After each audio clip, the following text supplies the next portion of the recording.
And it's the start of another week. Hello there, you're watching the polls on the Joy News channel. Coming up this afternoon, as Ghana's economic condition worsens, President Akufo-Addo is turning the heat on chief executive officers of state-owned enterprises for underperformance. Henceforth, there's a marching order that state corporations must contribute at least 30% of Ghana's GDP. Stay with us as we hear from the Minister for Public Enterprises in a few minutes from now.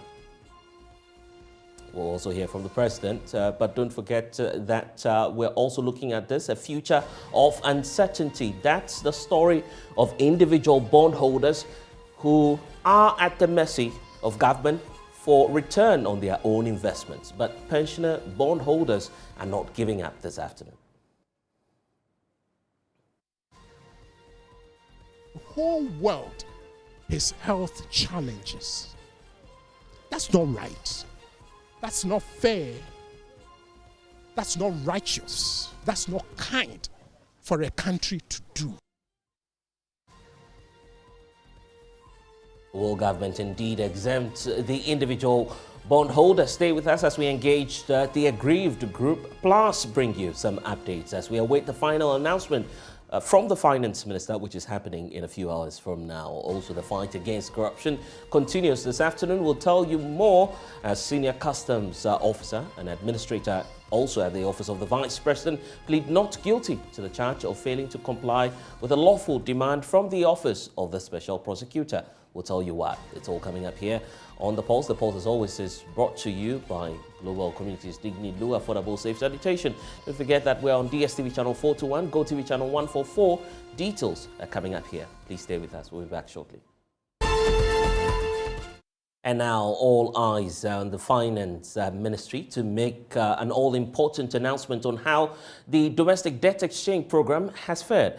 Government is said to have achieved more than 80% target needed for that domestic debt exchange program. The program is part of the requirements before Ghana can secure an economic bailout of about $3 billion from the International Monetary Fund. Some persons close to the team who worked on the program told JoyNews that the target was realized on Friday, the 10th of February 2023. But while we wait for that announcement from the Finance Ministry, there have been a series of activities on the front of Pensioner Bondholders Forum and the Individual Bondholders Forum as well. First, the Pensioner Bondholders Forum continued their picketing at the Finance Ministry, pressing home their demand and asking the ministry to exempt them from the domestic debt exchange program. Well, my colleague James Kwesi was there earlier today, and here's what we found out. This is day one of week 2 of the pensioner bondholders picketing that have been happening for the past 5 days, and today is the 6th day of that picketing. And if you can see behind me today, it looks like the numbers are quite encouraging than the latter part of last week, and the pensioners are here in their numbers. And as I was indicating, there are some persons who are joining them from other regions as well. We have an individual who have joined them from the OT region, all the way from the OT region to join them. He's also a bondholder, a pensioner bondholder, and he's here to solidarize with his colleagues. We have other individuals who are not bondholders. He is also not a pensioner, but he has also come to picket here with the pensioners. And my name is Charles Fojo Ajiman, a pharmacist and a former General Secretary of the Pharmaceutical Society of Ghana. Okay, you are a former General Secretary of the Pharmaceutical Society of Ghana. Okay. Why did you decide, you are not a pensioner, why did you decide to be here this morning? Well, I feel that it is highly inappropriate for our age group to leave the aged ones to be the ones picketing alone. If we believe that they have a good cause, we should be joining them, and we should show a good cause to them that yes, we support their cause. And I believe that, and as a matter of principle, I don't think that as a nation we should let the aged who have carefully planned their pension to depend on their pension returns to be the ones whose money will be used. We should not allow the pensioners whose money they are careful planning to take care of their medication and their food in their pensions, for their money to be used to save the country in these times. There are so many options that we can use. So I think that it will be highly unacceptable for us to see them, even one of them lose their life or not be able to feed because they could not have access to their planned investment. So it will be a taboo. It will be a taboo in the entire nation, and I call on CSOs, the media, the clergy, the imams, and everybody. We should rally and say, this is not the money that we need to save our country at this time. Right. So joining us here is the former pro VC of the University of Ghana. Government is selling something and you buy it, you are safe. Even though, based on my own, if you like, personal knowledge, because I was aware of the Greek crisis when basically they went through something similar. So at the back of my mind, I knew that it was possible for government to default. So government bonds, if you like, are not risk-free. They are not 100% risk-free, but they have very reduced risks. So that's why I got in. So you got in, and less than 2 years, this is what is happening. Are you so, this is where we are. Are you so surprised? In one sense, I'm surprised. In another sense, I'm not surprised.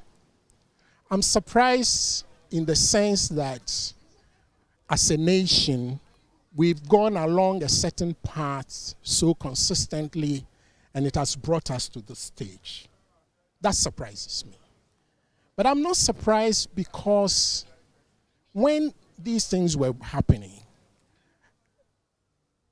when the borrowing was happening, people spoke about it. Not necessarily politicians, but generally spoke about it. People, professionals, spoke about it that, look, this borrowing is going to be problematic. It's going to be problematic. And we didn't listen. So I'm not surprised. If you borrow beyond your means, this is a basic economic principle. I have a family, so I run a family economy. If I borrow beyond my means, I'm putting my family in debt.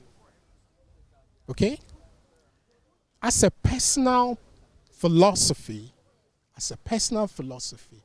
I will not borrow money unless I know that within the lifetime of the loan, I know which money I'm going to use to service the loan. I'm not going to borrow in the hope that some miracle will happen so I can pay the loan. No, that's not how I've operated. So in my lifetime, I can count the number of times my wife and I have taken loans, sparingly. So isn't that the same principle at the national level? It's the same principle. It's the same principle at the national level. So when we are borrowing, we should be careful, because some of the monies we've borrowed now will not be due for payment till 10, 20 years from now. So the question is, are we learning any lesson from this as a people? I mean, I can think of the typical case of our colleague, Dr. Quay, the doctor who has health challenges and has to go for dialysis. This morning he was on the Joy program. And why should it be that an 81-year-old medical doctor who has saved lives in this country, even if he was in private practice, the people he saved were Ghanaians? He has committed his life.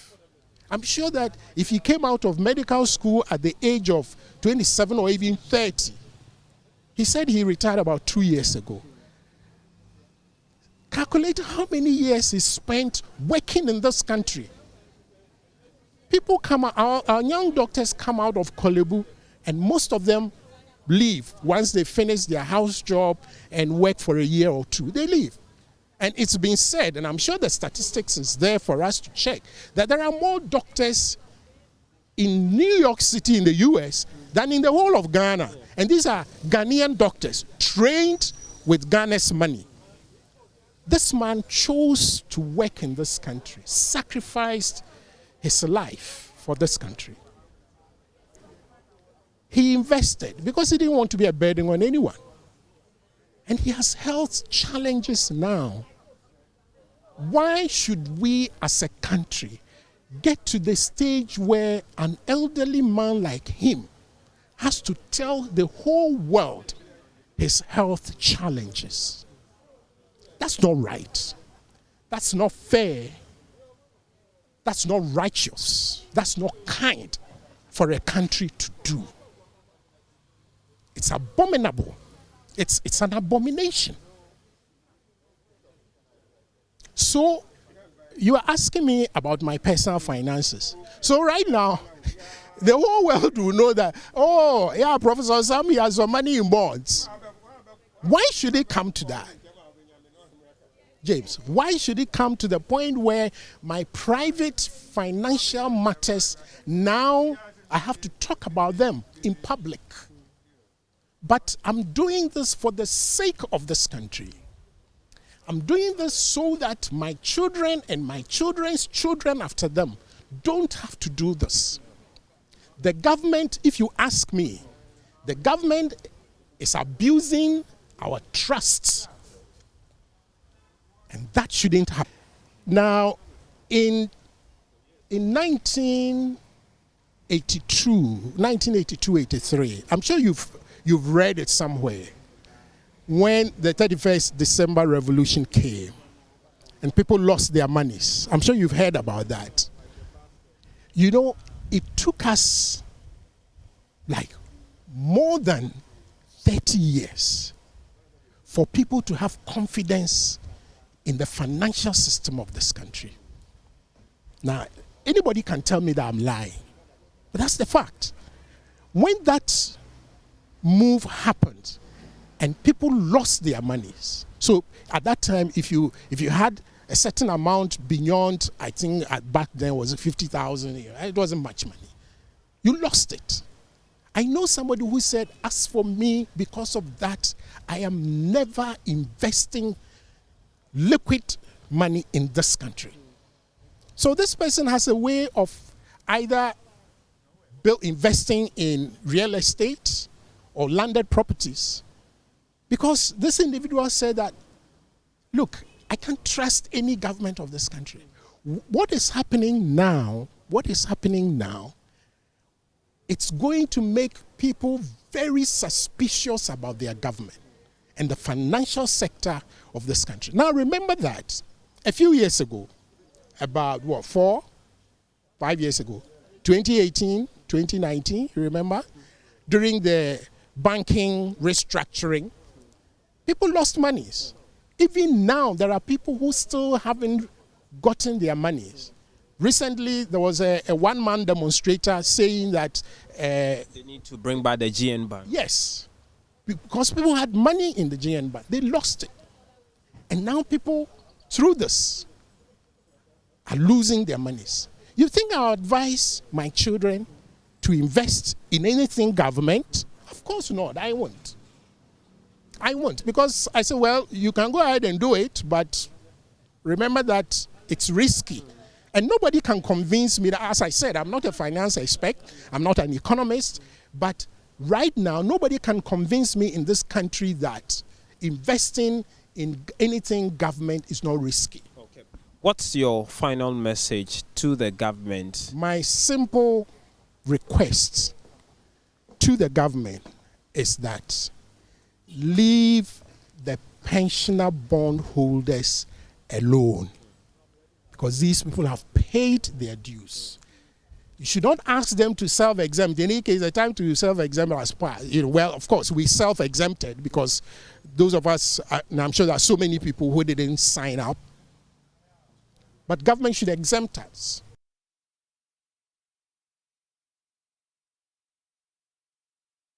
Also, that's the demand But we also understand that the Individual Bondholders Forum today petitioned the Inspector General of Police of their intention to embark on a demonstration. Well, so it's time now to expand that conversation and try and look at what exactly is going on, given the fact that we're also awaiting that announcement from government. Joining us in studio is Dr. Edu Anani Entry. He is convener for that group. We'll be speaking to them to find out if anything has changed over the period. But first, let's get some analysis on this. Isaac Kofi Ajay is our data analyst with the Joy Research Desk. So, Kofi, it's now becoming very evident that government is inching closer or may have crossed even the 80% mark required for that domestic debt exchange. So let's start the conversation from there. Are we sure that the finance minister will go ahead and announce possibly some exemption, given the data that we have? Yeah, of course. The threshold was 80%, but 80%, that's the at least situation, and the information we have is that government has actually achieved this 80% that is set for them. So mind you, we have the bankers on board, we have insurance companies on board, we have securities also on board, and some individuals are currently, giving their consent and signing on. So that's the reason why we actually have the 80% that we have currently. But is the 80% is the at least situation. So if we have 80%, is the green light that the domestic debt exchange has been successful. So if you have the 80%, then surely will tell you that government to go ahead to roll out the program. Okay, but then with the calls for the exemption, what changes are likely to happen? I mean, given the various probabilities that we're looking at, for the finance minister to consider, even at this last stage? Well, it will be very surprising if you see anything different from what the finance minister outlined about a week ago, when he said that he's going to give individual bondholders a better offer. So, for instance, if you look at the individual bondholders, we've actually categorized them. We have those who are above within a certain age bracket. So if you're a retiree, you're above 59 years, you're going to receive a certain special package. So we know initially they were going to get 0% and 10%, and then it goes ahead to diminish whilst the bond is still in session. But now we've seen that government is going to give them some 15% and others 10%. But it will be difficult at the moment to tell if the finance ministry or the finance minister will actually make any change or adjustment to what he actually announced last week. Have we been able to quantify those who have not signed on to the program itself? And just looking at how negligible the number or otherwise may be? So for banks and insurance companies and the securities, we have them on board. What we do not know is the individual bondholders, but we know they are about 1.6 million. And then they hold about 11% of this bonds that government is seeking to restructure. The target is 80%, and then we know that they are just about 11%. And then there's a 9%, gray area that government can still, tap and then, restructure that aspect.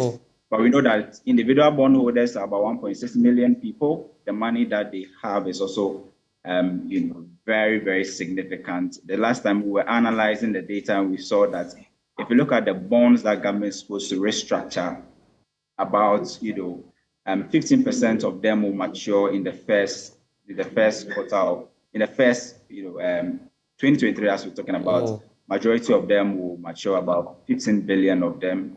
And then so government's looking at this number, and then it's very significant. So they'll go ahead to make sure that they get the 130 billion that they are looking for to make it successful. And as of now, are we able to tell if there's an individual bank, if we could, an isolated bank, I should say, which is still contemplating signing on to this domestic debt exchange program? And possibly what could those numbers mean to the whole 80% target that the finance minister is working with? It will be difficult to actually pinpoint out a certain individual bank, but we know that banks have about more than 100 billion CDs in government bonds, and it's very significant. If you look at the total bonds that government is seeking to restructure. It has actually declined from the 137 billion. That was the initial target. It declined to 135, and now we are looking close about 130 billion. But it's so difficult to tell a certain particular bank the amount they have and then if they've decided to restructure. Okay, Isaac Ofeje with our research desk, of course, monitoring all that's happening at the Finance Ministry as well. I said, when we have the Finance Minister ready to make that announcement, we'll bring that to you. Let's settle now for the conversation, because the fight is on from the Pensioner Bondholders Forum and also the individuals as well. Dr. Edu Anani-Encho is joining us in studio. Lawyer Martin Pebu is also with the Individual Bondholders Forum. He's joining us via Zoom. Gentlemen, welcome to the show. Let me start off with you, Dr. Anani, since you were there at the Finance Ministry today, continuing the second week of a series of protests that you've started picketing the Finance Ministry. What did you hear from the authorities today? Well, today we haven't heard anything. The last time that the minister spoke to us was Friday, when he was still trying to convince us to join the exchange. But today we haven't heard anything. Was there an assurance somewhere last week from the minister that, well, some more meetings may happen and that there could be a way out? Did you get any indication? No, we didn't have that. The minister was still trying to explain why the need for us to join. But we also explained to him why we couldn't join. Treatability that he keeps on saying, we explained to the minister that we are not interested in selling the bonds. And we also talk about the issue of voluntary, you can opt out voluntary. I have to speak with the minister that the two of us, we understand that there's a big difference between opting out voluntarily and the issuer himself exempting you. So we demonstrated that and said, well, we will still want you to look at it and exempt us. But we didn't get the exemption. The clock is ticking for you. What are the likely options that you're considering now? Well, now, as at Friday, 4 o'clock, when the invitation period ended, we had not tendered in our bonds, and therefore it means we have opted out. By default, this is not what we want. We wanted exemption. But as at now, we stand as having been exempted ourselves. We want to call it self-exemption. Having self-exempted ourselves because the time has passed and we didn't get the official exemption. But what we are still pushing for is to be giving the exemption by the issuer, which is a different thing when you are different from when you have exempted yourself or you have refused to send your bonds. And that's do you accept the suggestion that all options are locked up for you now? All options, if for either coming under or not coming under, is ended. There are no options now. All that we are saying is that we have opted out by default. That's not what we wanted. We wanted the government to exempt us, but the government didn't exempt us. And so we have to refuse to submit our bonds for the exchange and keep on fighting for an exemption from the issuer, which, as I said, we have time to explain, which is different from you yourself staying out of the exchange. And I heard you talk about that in the afternoon. We'll get into the details of it because there's also another leg to this. While you were doing the picketing at the Finance Ministry, we also understand that the individual bondholders are equally asking the Inspector General of Police to do something about this because they may hit the streets. So let's speak to Lawyer Martin Pebu. Counsel, thank you for joining us. You've heard from the pensioner bondholders. They've stated their side of the story. They say, well, we'll continue to push for an exemption from the Finance Minister. You're now taking another step to the Inspector General of Police. Exactly what are you asking the IGP to do? Yeah, so, Mr. Sogah, we went to notify the police about our impending picketing. So you see that by the Public Order Act, we must give notice that we want to hold that special event. So under the law, this kind of mass gathering of people is called a special event. So you have to give the police 5 days notice by law, the Public Order Act. So that is the notice that we went to give the police so that they will come and take care of us in terms of security and all those other things. Yes. Your initial arrangements for your clients, 250 of them, was that you were going to head to court and try to get some answers. Why are you shifting the goalpost now? Mr. Sogah, we are not shifting the goalpost. This is what we are doing. You know, things like this, you have to be very strategic.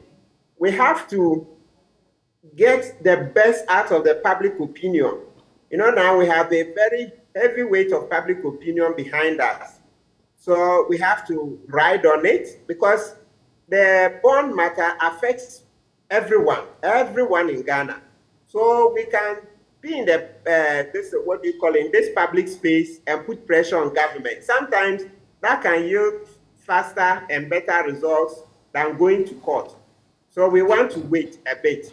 We are so, we are making arrangements to go and look for Otu the second to come and put in a word for us, the Council of State, etc.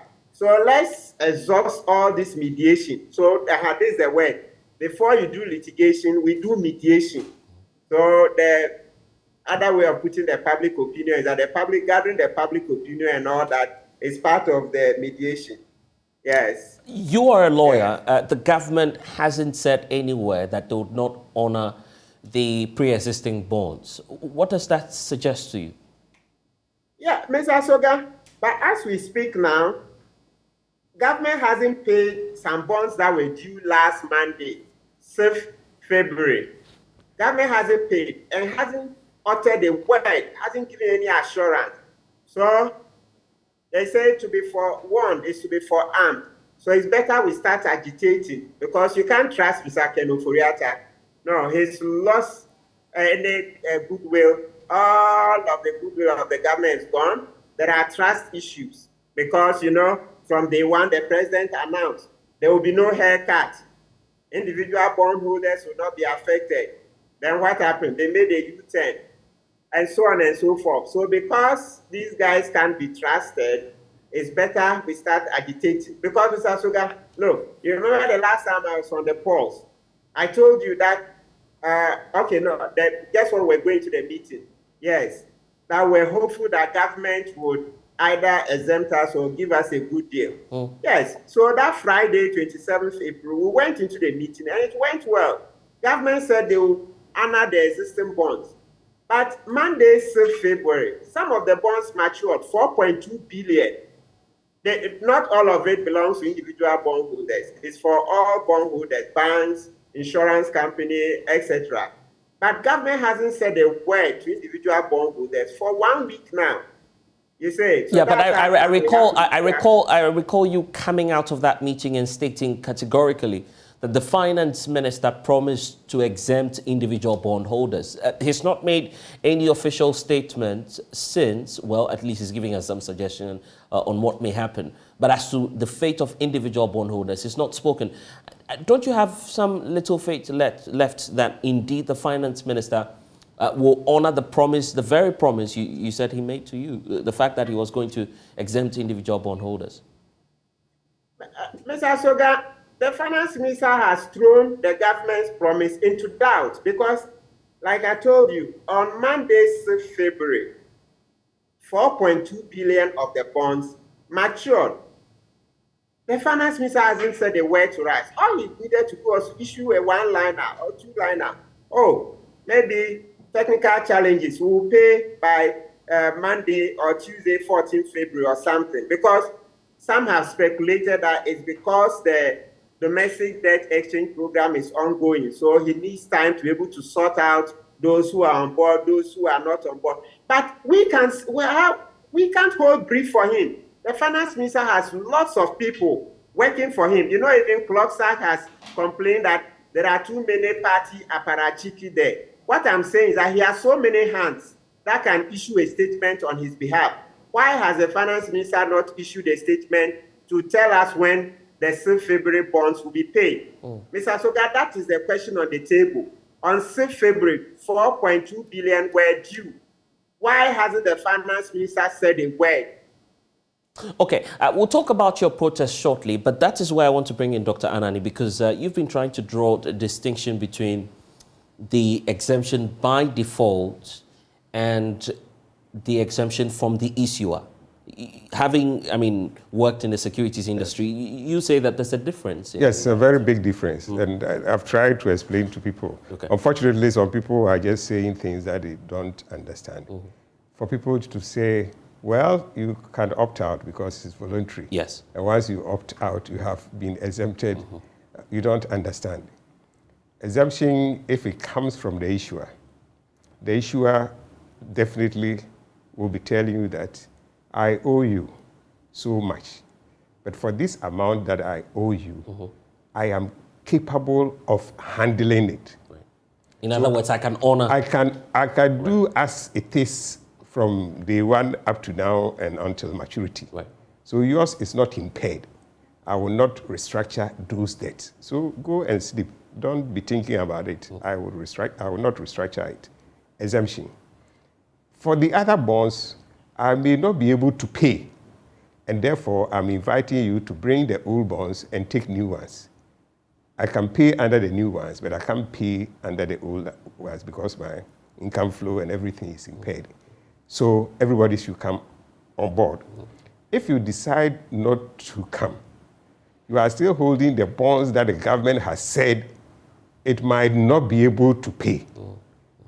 Those who have been exempted are holding bonds that government has said, I don't have a challenge with this, so stay, don't come. That is the first level of difference. Right. The second, if, for example, the government has defaulted, let's say both sides, the people who were exempted would go to the issuer and say, wait a minute, you told us that as for these bonds, it is free of all encumbrances. Right. You could handle it, so we should go and sleep. Why is it that today you are not going to pay? Put pressure on the person to what? To pay, because he has assured you that go and sleep, I'm not restructuring those debts. Right. Those who are supposed to be restructured and you decided not to come under, if you go, what the issuer would then tell you that, well, I'm trying to find you the money, but it's difficult. And that is why I told you I was restructuring it, so bring it. And you decided not to bring. So I said that at that time, that bond, I'll call it, I told you so bond. Basically, the issuer said that, I told you so. I told you I may not be able to pay. That is why I asked you to bring it. You see the difference again? Right. Those exempted and those who just said they will not come. The third level that will make the distinction clear again, when the government has few CDs to go around to pay all people, mind you, those exempted would have their old bonds being held. Those who decided not to come under the exchange themselves, which we call self-exemption voluntarily, would also be having the old bonds held. Now, government doesn't have the money to go around. So, for example, if one person was exempted and you were not exempted, you decided not to come under, the person who exempted have to pay him 1 million. You who decided not to come under the program have to pay you 1 million. And the government has only 1 million. That 1 million must be paid to one person. The government is going to pay the person it has exempted. Right. Not the person he hasn't. He will pay all of you.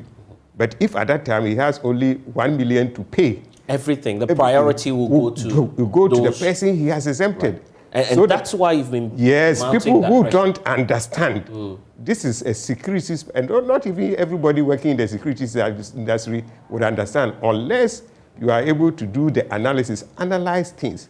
So that person will now have a priority over the people who decided to. So you can go out confidently to say indeed. So I want the bond holders, the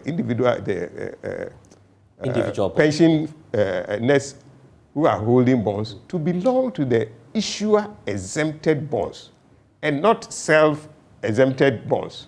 So this is the clear the meaning. Okay, so let's look at the next phase. We need to be wrapping up, but let me start off with you, Martin People, and just as we conclude on the conversation, what's next for you? How many people are going to be on the streets, and for how long do you intend to do this? Are you doing this together with the pensioner bondholders? Well, at a point, we will be joining the pensioner bondholders. This is how it will work out. We will be picketing at the Independence Square, and then part of our leadership will be allowed to come to the ministry and join the pensioners, and also to present our petition to the finance minister. So there will be that point where we'll join them. Yes, and also overall, we'll be combining forces because they are picketing, and we're also picketing. So these put together will be sending a message to government to set up. And so government has to pay us. Okay. Because as we stated, everybody agrees government can pay us without Ghana collapsing. And indeed, we need individuals to be paid so that people can survive. You don't have a country if you don't have citizens. Mr. Sogah, okay. You don't have a country if you don't have citizens. And so if, something that... And if that doesn't work, what are we to expect? Yeah, so the picketing will continue. And also we need to warn that, Mr. Sogah, the president was in opposition. He said hard economic times can bring an Arab Spring to Ghana. Yes, when he was in opposition, he said that the certain president at the time had to take care because once citizens were suffering, it created rife conditions for an Arab Spring. So we are reminding the president that what they are doing now is also creating very rife conditions for an Arab Spring. So he should take care. But I guess I guess that's not what we are praying for as a nation. So we would hope for the best, I guess. And we'll see you definitely in 5 days when that time is up. Lawyer Martin People, we're so grateful for your time. And for you, as we wrap up, Doc, what will be your message briefly to the finance minister? Well, I think the finance minister, I think that when the whole of last week, personally, I think that he was expecting some people to come under the program. Right. That's why he wasn't announcing the exemption for the pensioner bondholders.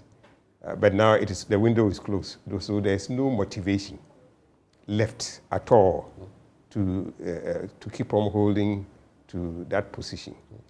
We have to be exempted. He knows a clear difference between you self-exempting yourself and the issuer exempting you. And I think at a meeting, I said, between the two of us, he having worked in the securities industry, and I also having been a regulator, at least the two of us understand the difference between the issuer exempting you and you opting out by default. For the exempting by default or you self-exempt. So issue exempting, because that is a better place for pensioners who must have some peace of mind, not go and be thinking, is it going to happen? Is it not going to happen when you have exempted yourself? So please give us the exemption and let us have some peace.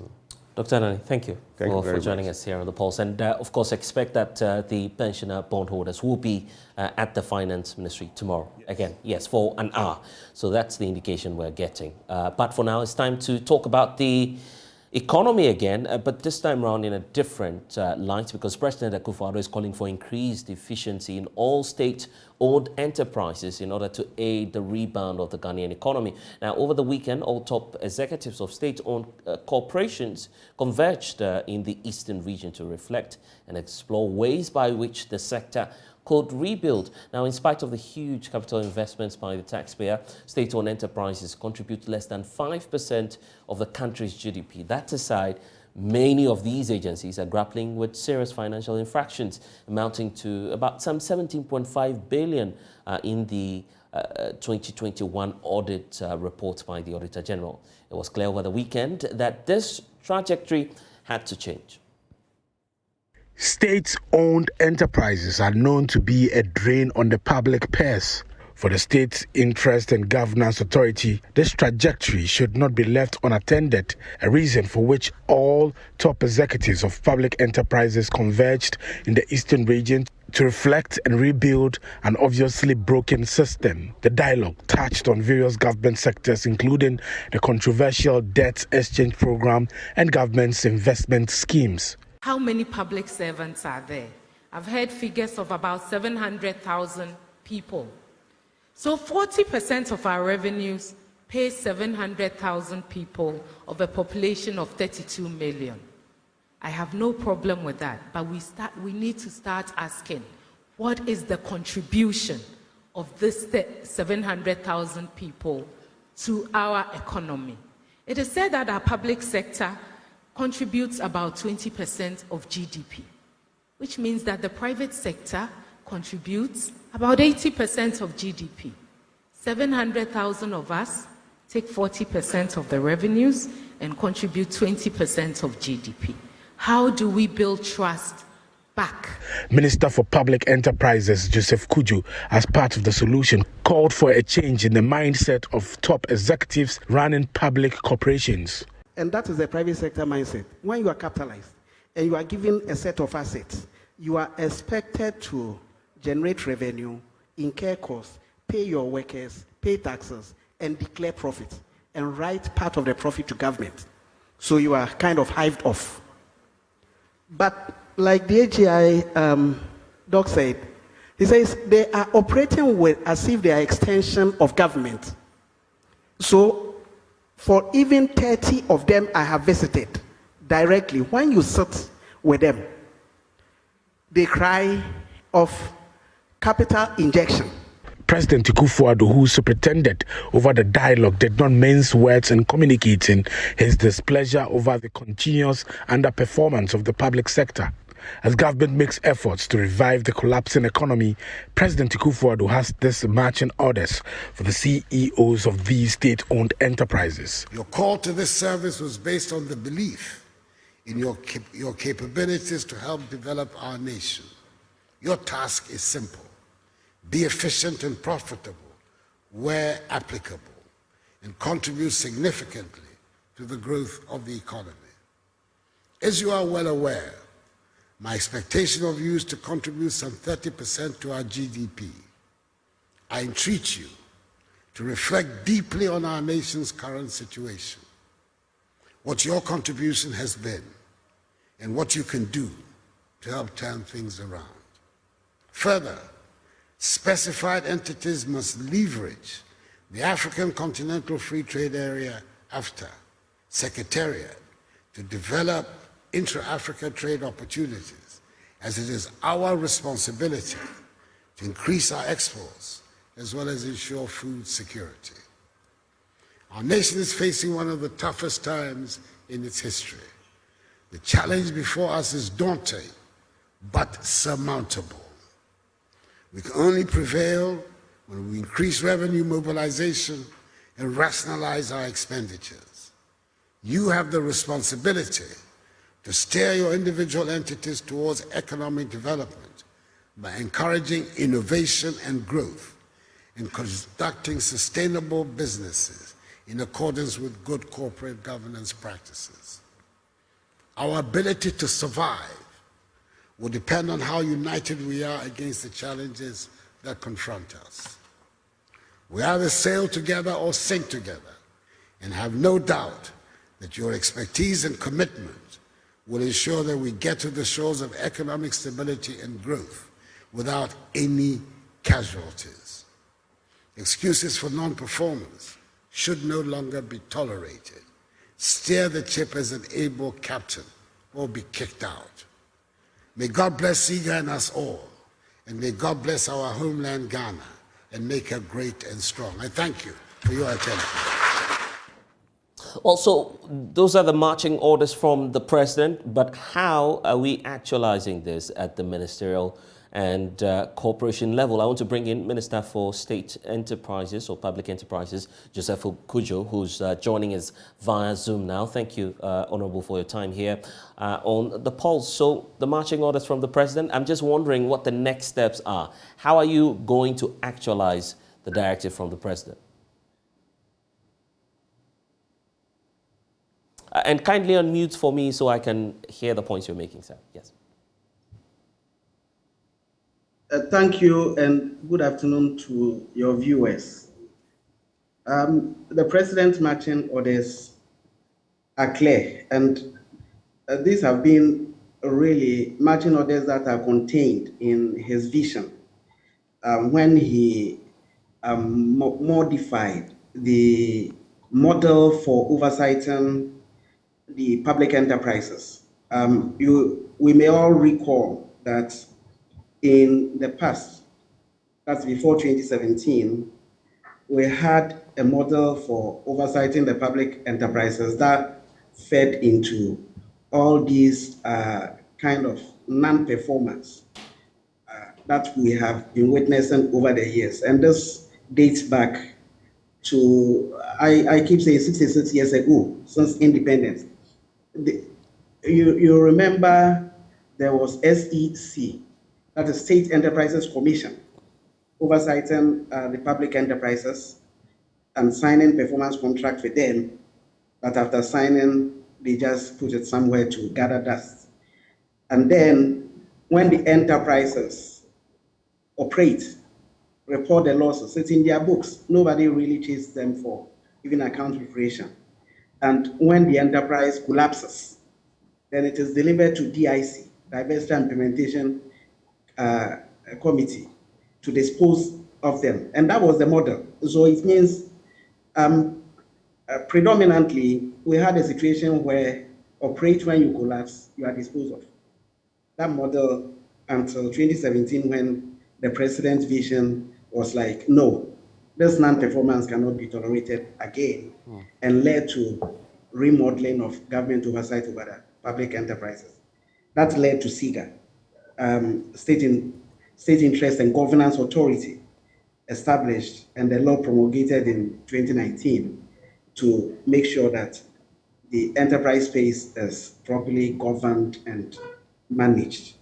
So what the president said on Friday, which you just played, and challenging all of us to ensure that we operate with a mindset of delivering efficiency, is really not fresh, but a reiteration of his own vision. Yeah, but what's instructive is that even at that forum, you raised your concerns of how, through your interaction with the state-owned enterprises, many of them still don't have the mindset of being profitable.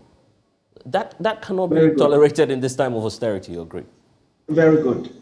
Yeah, this time of austerity will come into, we'll dovetail everything into the context of today. Mindset and culture, takes time to change. Are you getting me? We're talking about 66-year-old problem, which the president is now changing. And since 2019, when Sogah Act was promulgated, there has been a lot of achievement.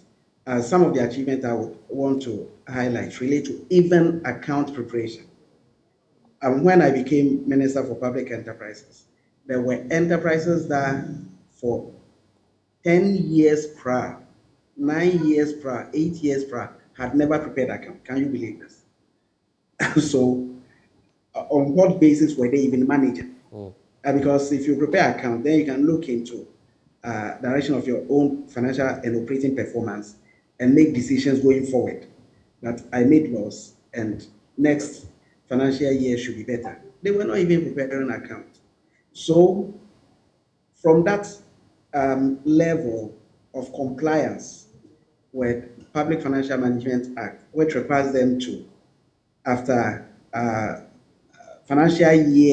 every financial year, 2 months after the financial year, account must be prepared, and the subsequent 2 months, which ends in April, ending, the account must have been audited.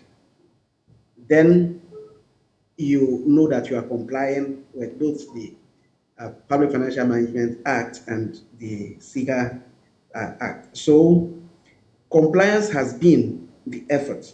And what the president said, and what I also said, reinforcing the mindset change, was the surprise that some of those enterprises I have even visited, when you go to them, they still cry for capital injection. Can you believe it? And this point dovetails into the crisis environment. We talk, your previous show was talking about even domestic debt exchange program, right, the DEP. And we know even a category of investors that have been affected. So if this category of investors have even been appealed to understand the debt and bring down indebtedness, what justification would a CEO of a state enterprise have to call for capital injection when you are not operating profitably? Your strategic plan is not clear in projecting strategies, innovation, growth, strategies to function in an environment like this. Are you getting my point? right. So the president's charge on us is put in the context of the current environment we are in, that this is the time for the state-owned enterprises to perform efficiently, those that are set up to make profit and write dividend checks. Honorable Minister, we'll come to the aspect of the profits, but even if they won't make profits, they should be cutting costs at least to save the public purse. The Auditor General's last report putting financial infractions somewhere around 17+ billion Ghana cedis. Now we know that the Finance Minister has laid down some strict rules on how state-owned corporations and by extension the ministries should be running. No hampers, of course, reduction in some of the transport arrangements. And I'm sure that you are also putting in place some measures to put that into effect. Practically speaking, how are you going to be doing that? And what are the new rules now for state agencies in terms of cost-cutting measures? Thank you. But let me clarify a point that is in the public domain and which has been grossly misinterpreted. The 17.1 billion. Yes.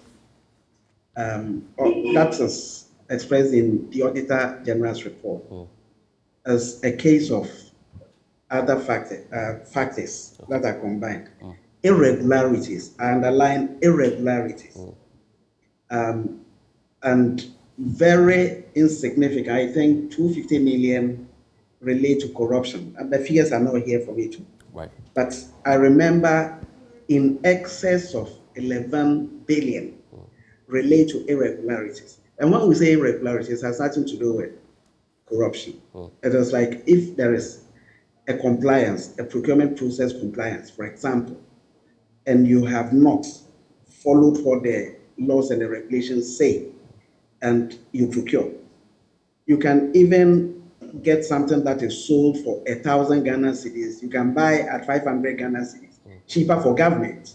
But for the fact that you did not follow the laid down procedure, it relates to irregularity. And the financial transaction therein will be reported. And I'm saying the 17.1 billion, if you dissect into those compartments, irregularities alone was in excess of 11 billion. And then other factors. So let's, in the public domain, it's been even misinterpreted. You have done well, not alluding corruption to that figure. Right. Because the corruption was less than 3% of it, 97% plus. Right, right. Irregularities, yeah. So the good thing is that account for what this Auditor General report would reveal to us is that it is only when you capture the financial transactions. That is the highlight I'm making. Okay. It is only when you capture and it has been audited, then all these non-compliance, irregularities, and so on can be highlighted and dealt with so that increasingly over time, we will always be complying with what the dictate of the law is. So let's highlight that one. Yeah, but then for the cost-cutting measures, yes. Yes, I'm coming to that. Okay. So strategies for cost cutting, okay? Let me say, I am engaging the SOEs that are required to make profits and cost cutting to say that let's understand the context of cost cutting. I would say to reach profit and report profit and excite me and possibly you, and I believe your listeners, generate the revenue. Generate the revenue. Because if you are running an SOE and revenue is leaking, it has nothing to do with cost that is being incurred. But revenue leakage can in itself even lead to loss making, because revenue that should come to the entity, if staff are not oversighted very well and technology deployed to check revenue inflows and it's leaking into private pockets and or state assets is being used to deliver private services and revenue going to private pockets, that can even can lead to disastrous consequences than even cost-cutting measures. Cost-cutting measures, what is it? You're operating an enterprise. Let me take the private sector, what a private sector man will do. In the private sector, when it comes to cost-cutting, private sector man will introduce technology, as some processes that are laborious.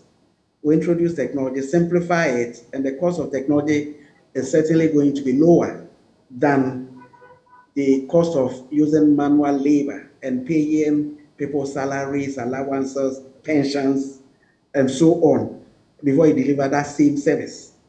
You use less people and incur less human costs.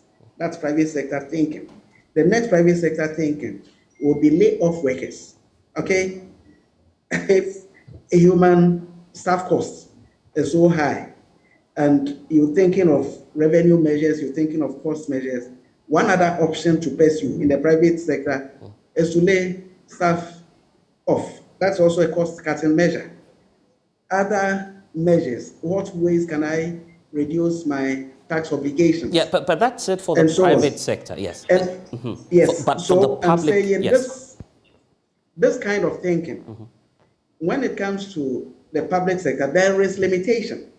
Limitation because public sector, just imagine it, the government announcing tomorrow that it's laying some government workers off, which is something that could have happened in the private sector, which is a very interesting cost-cutting measure in a crisis environment. You start reading about these IT firms around the world and how these global firms are doing, managing the cost in crisis environment. That is significant, but government itself is, this government and most governments will think of how do we rather increase employment and reduce unemployment. And so that becomes a constrained angle to go. So the president called for efficiency. Efficiency would mean that the staff you have enhance productivity, let them do more of what they do, so that revenue will rather go up, and any way you can decrease costs, like in procurement, the pricing, if opportunity exists to procure cheaply and also less, that will be better. But it will not also sound good if Minister for Public Enterprises, I go to them and say, reduce activity. Reduce activity, you know the consequence, the economy is in crisis. I want them to increase activity. Are you getting me? I want them to increase activity because we are in economic a downturn that needs we call it jump starting it. more activity, more economic activity, more project delivery. Economies that have gone through situations like what we have now, you will see government increasing spending so that more hands will be engaged and employed. Because as private sector maybe lay off workers, construction and other such economic activities should start engaging more hands. That is on the government side. And so we are thinking about cost cutting, but applicable to where technology can be deployed, where procurement processes can be followed and deliver competitive pricing for government services, and so on. Okay. Those are the angle I'm engaging the I just want to pick up on the words of the president saying make profit where applicable. In the view of some experts, we're beyond that. Just sell off these public entities, sell some of the redundant state-owned enterprises, and let's make progress because they are becoming a drain on the public purse. Why not do that? Yes, I share the same thinking, and the government generally shares the same thinking, except that due process is being followed. Rule of law, you just can't say, snap the finger and say, this enterprise is for sale. And so even from my ministry, we've been working on divestment of some state entities. Have you identified some companies that you are likely to sell off? Yes, I have. Yes, I have, but I won't tell you now. Until I get cabinet. Let me get cabinet approval and come to you. Okay. But in terms of the numbers, you've not given us, of course, you're not giving us the details. I can say broadly, some are meant for inviting strategic investors into them, because government is not going to write a check to give to you again in the environment we find ourselves in. So we're looking for strategic investment into these entities. And then some dispose of government shares, and let private sector have control, ownership, and manage it, because the private sector approach to corporate management. Honorable Minister, I'm interested in the numbers. Have you identified? That's what I'm saying. Right. And some in that category, and then others in complete divestment. And so I would say to you at this stage that I have submitted 12 companies for cabinet approval in these three categories. I will not be able to tell you the numbers that are for inviting strategic investors and equity disposal, government equity disposal, and also the whole enterprise disposal. Okay, so 12 on the table for either selling off or privatizing them. And some also including listing on the stock exchange. That is selling part of government shares so that private sector comes into it. So these broad categories we're looking for. My secretariat is looking for cabinet approval, and subsequently would implement the approval. Okay.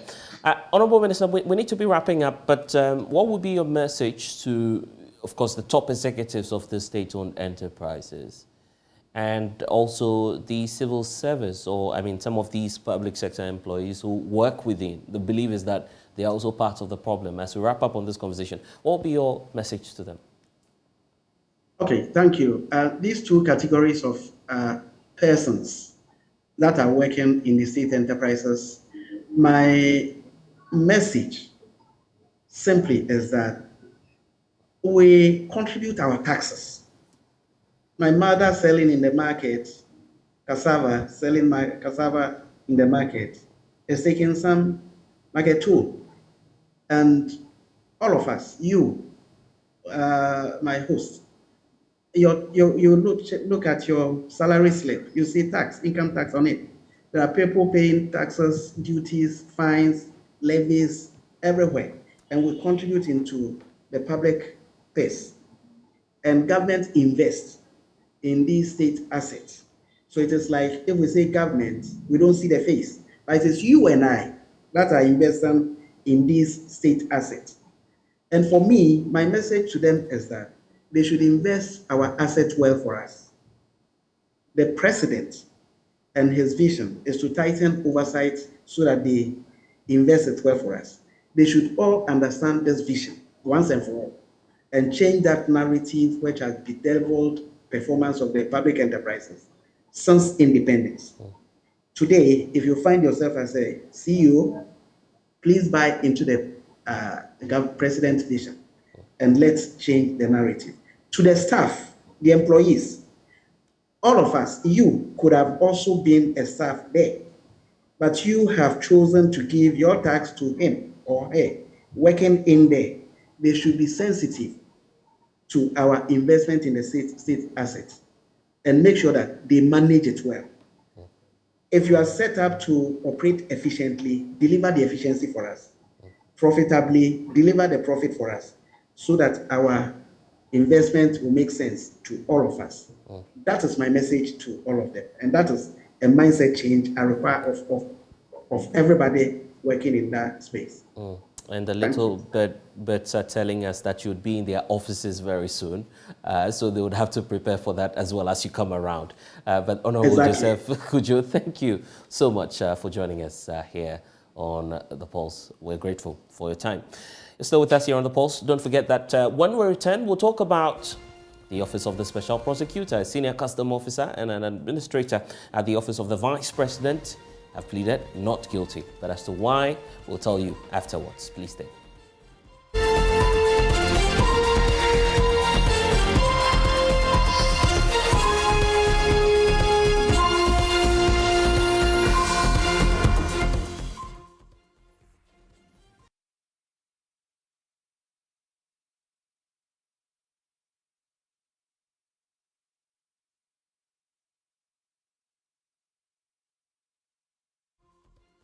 And you're welcome back. A senior customs officer and an administrator at the Office of the Vice President have pleaded not guilty to the charge of failing to comply with a lawful demand of an authorized officer. A staff of the National Insurance Commission, Issa Seidu, who had attempted to clear goods while claiming to be acting on the authority of the Vice President's office, also pleaded not guilty to the charge. Court correspondent Joseph Akable was there and now reports.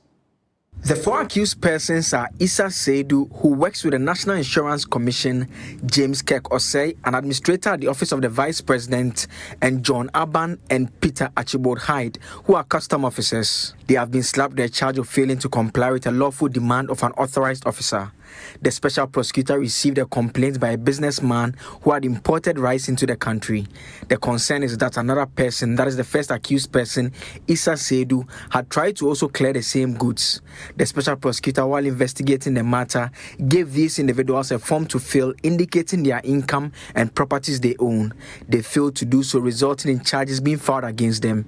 The businessman claims the GRA investigated the matter and asked that the goods be released to him. While trying to get the goods cleared, he was told the first accused person had also come to claim ownership of the same goods. He later found out through documents he came across that the Office of the Vice President of Ghana had asked that the GRA releases the goods to the first accused because they were to be used for Ramadan celebrations. The administrator at the Office of the Vice President was granted self-recognizance bail, while the two other accused persons who were present were granted bail in the sum of 10,000 cedis with one surety. Okay, at this point, I want to hear from Adam Senano, who is co-chair of the Citizens Movement Against Corruption. Adam, thank you for your time here on The Pulse. So, quite some shocking revelations there from the courts. But on the whole, what does this suggest to you about the country's corruption situation? Well, first of all, I think we should commend the Office of the Special Prosecutor for this very landmark action. I mean, we've talked about lifestyle audits without executing this in the past. And we might probably lose sight of how important this is to our country if you don't recognize that this is this is a watershed moment, that individuals have been asked to explain their sources of income and how they've generated the monies that they've amassed and they are using. I think that it's important to commend the office and to keep a close eye on how this, proceeds in the courts. So yes, I think it's important, and I think that if the office were supported to do much more of this, it will play a very strong role as a deterrent in making other persons mindful of being cautious about their sources of income and how they spend these money. The fear is we're entering a landmine. The fact that, of course, the Office of the Special Prosecutor, by extension, the Special Prosecutor himself, could get up and carry out a lifestyle audit on someone on mere suspicion. Are there legal remedies, within the frameworks of the law itself, checking this power of the, Special Prosecutor? But of course, a blessing. I don't think they would ever do this on mere speculation. The law puts in place a framework which will make sure that this is not arbitrary. There will be indicators. And remember that these individuals were first asked formally to explain their sources of income. So you had the opportunity to write and say, I work at the office of the vice president. This is how much I earn. I do such and such businesses legally registered and able to provide this amount of resources in a month. Combine that with whatever my wife is doing. These are the sources of income that have contributed to A, B, and C. It is only when they fail to respond to that request to explain their sources of income that the special prosecutor has gone to the next level. Don't forget that in court, you still have the opportunity to provide the evidence that would make the case that, look, there is nothing untoward happening or not. So I don't think that the special prosecutor is going to go through the whole process of getting to court, raising issues on individuals and cases that he knows he will not fly. It will go against his own integrity entertained in any way or form. But Adam, how about, this whole issue surrounding, for instance, how, for instance, the special prosecutor could go for higher profile individuals. The feeling here is that we're just going, quote unquote, after the low-hanging fruits. So, yeah, it's easy to do that to them, but not the high-profile political class and politically exposed persons that the office of the special prosecutor should be going after. Well, I will not criticize the OSP if there are low-hanging fruits that the office can go after, because mind you, you need resources and adequate ones, financially, human, and otherwise, to go to prosecute an investigation and follow-up. If there are low-hanging fruits that allow you to get in the context of a lack of adequate resources, it will make sense to do just that. And as you get more resources, both financial, human, logistics, you can then look at the much bigger cases that probably will travel longer distances, require a lot more focus and, as it were, the assignment of many more officers to get into. So let's rather be clamoring that the office gets additional resources so that it can have multiple cases that they are looking at. And then we can begin to push them on the issue of high-profile cases. In any case, whichever cases they take up ought to have been assessed to the extent that they know that, look, these are things that we can take through the legal process and get a ruling on, one that is clearly demonstrating that we pick the right cases and we are demonstrating that we are not going to tolerate any forms of corruption that fall under our mandate. You have some areas or offices in mind for a lifestyle audit? Not really. I think obviously, like you said, we'd like to start from the top. So perhaps you want to start with the presidency, the office of government machinery, and people at that level so that they know that nobody can hide. You can hide, but you're not going to run forever. And on a lighter note, let me point out that equally historic is the fact that in one case, The Office of Special Prosecutor appears to have indicted Peter, James, John, and Issa, who is Jesus, in one single case. Take a look at the names again. Interesting. Peter, James, John. And James, John, and Issa, who is Jesus in Islam, all in one case. That's an interesting one. I wasn't paying attention to that. But Adam, of course, we'll see you when you get back. Thank you for joining us here on The Pulse. See you again. Thank you. And thank you for having me. Now, the Ghana Grid Company, Gridco, says the dip in power supply in recent times is as a result of the altering of their systems at Galamsey sites and the old legacy machines that need replacements. According to Gridco, substantial funding has been received to enable them reconstruct many of their legacy lines in order to guarantee a more stable supply of power in the country. Speaking at Meet the Press series at the Information Ministry, Chief Executive Officer of Gridco, Ebenezer Kofi Esienye, indicated that the recent commissioning of the 3 sub-stations will help guarantee stable supply to the country. And we need to count on you to let us educate our brothers whose farms these lines go through, so that if there are trees that are in their farm, we may have to cut them. It will impact a little on some of their cocoa trees. It is not with bad intention, but it is for the good of all of us. That's why we do those things. You can see the picture that shows where a line passes. It's quite challenging. Some of the lines go through very thick forest, extremely thick. And the reason is that we also try to minimize the cutting or going through the forest without opening it up too much. That leads to those who go and illegally harvest the timber. So we blend the two in the way we do our things. Galamsey, I don't know whether the gold has started to normally form around the base of our towers. It's becoming a problem for us where Galamseyers consciously dig under our lines. There are challenges where we needed to go and relocate the tower at an additional cost. The one that there was working so well, but you can see that the line guys will come and tell us that tower is collapsing because, or some of the steel members have been removed by the Galamseyers, because I understand they use it to do whatever in their tunnels. I've never been to any of the tunnels, so I don't know how they do it, but that's what I understand. These are things that we need to let our brothers and sisters appreciate, that this infrastructure are there for our collective good and we need to protect them. Occasionally, as a power system, we normally have some challenges. Normally, when you see the lines, you don't see the fire on them, but they are extremely dangerous.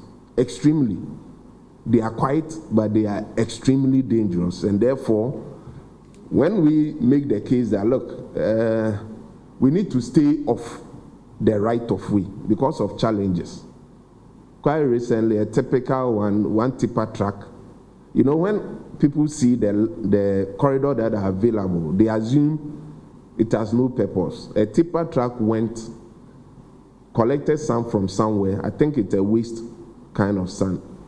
Tipping it, he forgot where he was standing, lifted the truck up.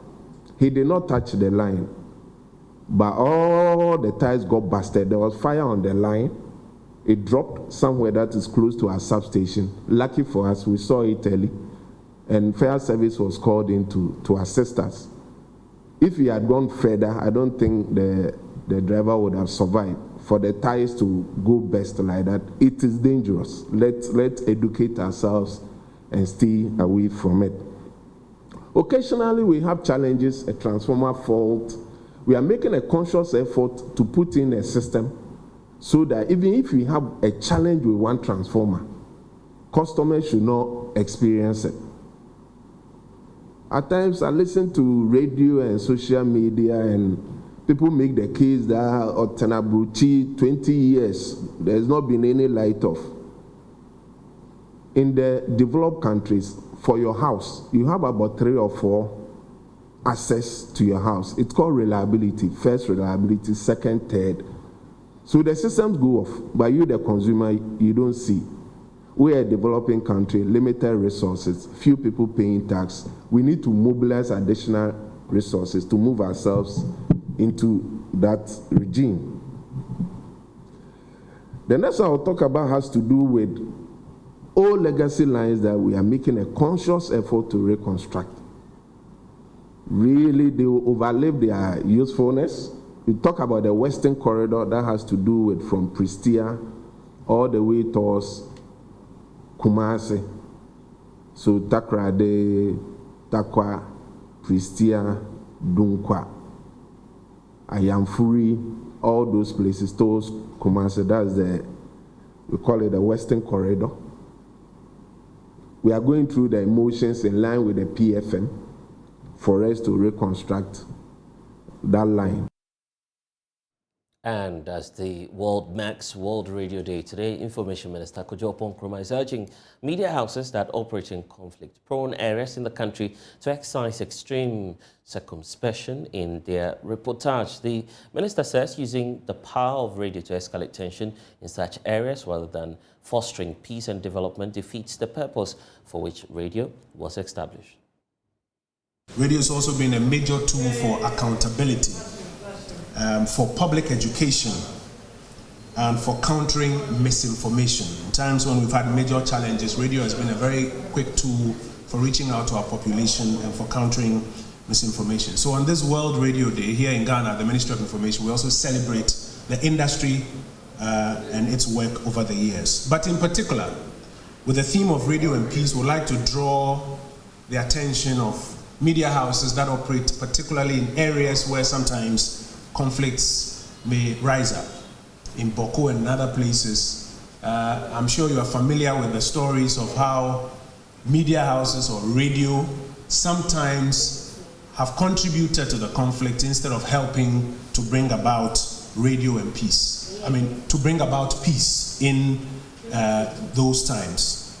And so on a day like this, as we celebrate World Radio Day, with the theme Radio and Peace, we'd like to in particular remind our colleagues who operate in places where sometimes tensions may rise, where sometimes there may be conflict, that we have a particular responsibility to help in the exercise to bring peace and unity and not necessarily fuel it. And on this day, we celebrate all who are in this industry.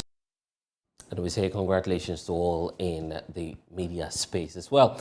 But it's time to talk about the Onga Cook Art. Let's cross over to the Central Regional Capital, Cape Coast, where the 5th edition of the Onga Cook Art Show is underway. 6 schools are slugging it out for an opportunity to represent the Central Region at the zonal level of the competition. Participants have been sharing their expectation ahead of the contest. My colleague Faustina Safo is there. It is the 5th edition of the Onga Cook Art Show, and officially the competition has kick-started. We are at the Central Regional Capital, Cape Coast. I have with me last year's finals. They were part of the competition at Palm Senior High School. The fate of Palm Senior High School rests on your shoulders right now as we speak. How does that make you feel?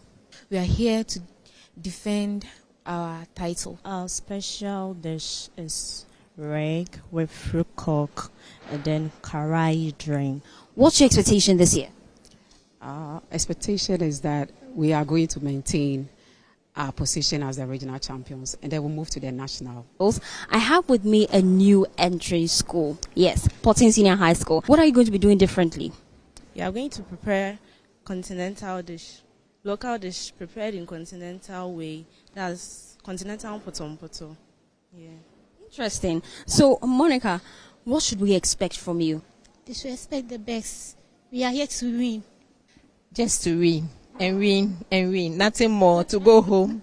As a brand, Onga, we want to say thank you to Ghanaians for their support towards the brand. 5 years, it's not been easy, but we are grateful. We've made strides from the beginning till now. There's been a lot of improvement from day one till now. I think in terms of academic, we've really improved. Because if you look at the food and nutrition, results for the past 4 years. When we did the analysis, we've now seen that there's a lot of improvement for that angle from the education side of it. They're going to have the regional competition. We are starting today in Central Region, Cape Coast here at Holy Child. From here, we will have what we call the zonal competition. In all, we are having 120 schools competing from the region to the national. Actually, I'm expecting the students to come out with their very best. You know, culture is our way of life. Food happens to be one of them. My name is Faustina Safo. Do stay with us. We'll be bringing you all the juicy details. And of course, the best part, when the food is ready, I'll be there to taste all of it for you. So do stay with us. Of course, we'll be sharing that with you, and the best of luck to all of the contestants there. Now, Ghana, like many other countries, is presently experiencing variations in the climate dynamics of the country. The changes in the climate characteristics have had significant impact on the agricultural sector. The food insecurity issues, and also in other cases, has led to natural disasters such as floods, droughts, and of course, some uncertainty as well. Now, we have in studio the staff of the Meteo Agency to have a quick discussion on this. I'll just tell you about my guests as we have them. We have, of course, Felicity Ahiafianyo. Of course, she is chief forecaster at Queen forecaster. Okay, right. Gender balance. Yeah. And we have Alfred Obodai. He's head of IT at the Ghana Meteo Agency. Thank you, lady and gentlemen, for joining us. Ladies first. Yes. So now she'll start blaming us. No. We will not. Why do we need to, of course, re-emphasize some of the points that we were talking about earlier? Yes, thank you very much, and good evening to our viewers. Natural disasters is becoming of a headache, and we need to tackle it. Around the globe, we've heard what is happening. They are all due to natural disasters. The Turkey, and then recently we are having floods in South Africa. So when it comes to Africa, for Ghana, for instance, we also need to up our games so that we can try as much as possible, humanly possible, to prevent such disasters from occurring. So in such times, and looking at what's just happened in Turkey, are we deploying technology to try and be, of course, ahead of time? Or how are we going about it at GMET? Currently, we are trying to use technology. Either to we are having the human effect of this particular, how we collect data and how we transmit data. Currently, we are moving into technology. So we are using things like automatic weather stations across the country. Currently, we have about 20 different areas within this country. And with this particular technology, we are able to receive weather at real time. Hitherto, we need our forecasters and our technical men on the field to read the weather and transmit them into our station. But hitherto, with the automatic weather station, every 2 minutes we know what is happening across the area where we have our automatic weather station, and we are able to receive weather from there. This is how we are moving from the natural way to now using technology to help us in our work. Of course, and this recent disaster that we heard of, Felicity, has re-emphasized the need to keep informing the public as to what they need to know. Do you have a program lineup, some activities that you're running just to create more awareness on this? Yes, over the years we've been celebrating the Meteo Day. So for 2023 we are going bigger. We are doing a whole month program for Ghanaian society and beyond, where on the 1st we are going in for a lunch, where we will launch the monthly. And when you say the first, you're talking about March? March, yeah, first March 2023. We are launching the program for the month, and then we have other program lineups. This time around, we want to involve the school children. We want to establish climate clubs in school second cycles, and then later we move on to the basic schools. And then we want to launch the Meteorological Society Association too, where we bring in different stakeholders on board so that we can talk about the challenges that are facing us and see how best we can help solve this problem. And then at the end of the day, you know, with our stakeholders, policymakers, every time we come out with the forecast, but at the end of the day, we resort back to the same disasters that keep reoccurring. But this time around, we want to bring the stakeholders on board so that we can see how best they can use the information to formulate good policies when it comes to drainage system, when it comes to farming practices, so that we can have a permanent solutions to disasters that are related to weather activities. And just about the schools, Philip, I'll come to you, Mr. Oboda, just to clarify the IT aspect. But for the students that you want to work with now, what will be their contribution to creating awareness and ensuring that their safety as well? I think there is a common saying that when you catch them young, it helps. So we are trying our best so that when we create the awareness within these kids, they will grow with it. And they are our future leaders. So definitely with their culture of having the consciousness of working very well with the public, working very well with the environment that we find ourselves in, then they will have a way to correct the mistakes that the elderly ones, we have done. For instance, the greenhouse gases situations that we are having that is leading to global warming. If they are able to get the gist of everything, they will be able to cut down on certain activities that at the long run will help us to reduce some of these emissions and other things, so that at the end of the day we have a safer environment to work with. Okay, but Alfred, your systems, how friendly are they to the general public? Because when it comes to IT, checking the system, checking the weather, some use, of course, you need technological gadgets to use them sometimes. How are you breaking it down? How are you simplifying it for the average person out there? Average person out there, for you to come into our system, most of our systems are technical, most of our work are technical. Okay. Most of the information that we transmit currently are number in, I'll call it numerical. Right. So if you don't really understand it, then it becomes a problem. So what we are currently doing is, for instance, we gather the data. That is why we are fixing the automatic weather station. So for instance, some of the schools that we have the automatic weather station in their school. We want the schools to own this particular technology and know that, okay, with this particular technology, every minute I receive information. This information is transmitted to the forecast office, right? How could I say, real time. So within this particular real time, they are able to know that there are climate change. The temperatures are rising within a particular area. So what is going to happen there? Then with this particular information is transmitted from our head office directly to the forecast office, who then send it to the various stations that we have there. So we have our regional stations, we have our district stations. This particular information is then sent to them. So every morning, currently we do it 3 times in the day.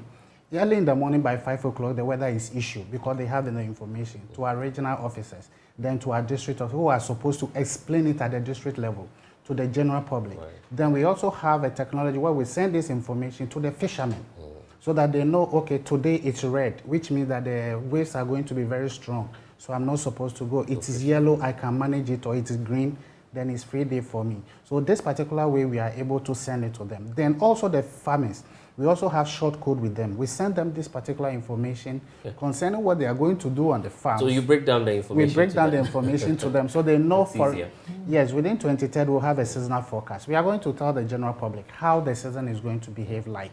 So this is how we try to send the information to the list person. And also we try to also establish WhatsApp platforms where we can disseminate this particular information throughout the time of throughout 24 hours. And I'm hoping that you scale that up from March. Felicity, we need to go briefly your message to the general public, anything they need to know of as we... Yes, we have a lot for the public. We want to be out there helping the society. But we all know that when it comes to Ghana Meteorological Agency, in terms of cash, we are hard up. So we are pleading, we want to help the Ghanaian society, for all of us, in terms of weather, so that flood doesn't take us, or we don't wake up one day and then we have earthquake or any other natural disasters taking us. So we want the general public, the companies, the organizations, and to support us to celebrate this month.